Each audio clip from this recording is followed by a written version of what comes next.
So imagine you're standing on a street anywhere in America, and a Japanese man comes up to you and says, excuse me, what is the name of this block? And you say, I'm sorry, well, this is Oak Street, that's Elm Street. This is 26th, that's 27th. He says, okay, but what is the name of that block? And you say, well, blocks don't have names. Streets have names. Blocks are just the unnamed spaces in between streets. He leaves a little confused and disappointed. So now imagine you're standing on a street anywhere in Japan. You turn to a person next to you and say, excuse me, what is the name of this street? And they say, oh, well, that's block 17 and this is block 16. And you say, okay, but what is the name of this street? And they say, well, streets don't have names. Blocks have names. Just look at Google Maps here. There's block 14, 15, 16, 17, 18, 19. All of these blocks have names, and the streets are just the unnamed spaces in between the blocks. And you say, okay, then how do you know your home address? I said, well, easy. This is District 8.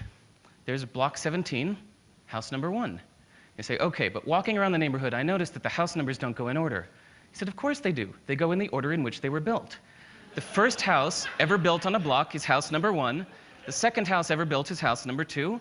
Third is house number 3. It's easy. It's obvious. So I love that sometimes we need to go to the opposite side of the world to realize assumptions we didn't even know we had, and realize that the opposite of them may also be true.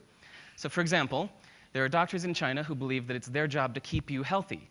So any month you are healthy, you pay them. And when you're sick, you don't have to pay them because they failed at their job. They get rich when you're healthy, not sick.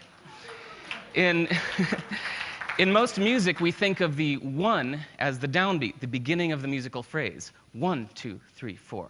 But in West African music, the 1 is thought of as the end of the phrase, like the period at the end of a sentence. So you can hear it not just in the phrasing, but the way they count off their music.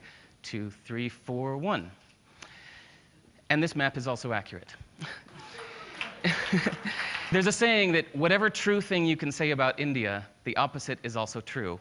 So let's never forget, whether at TED or anywhere else, that whatever brilliant ideas you have or hear, that the opposite may also be true. どうもありがとうございました。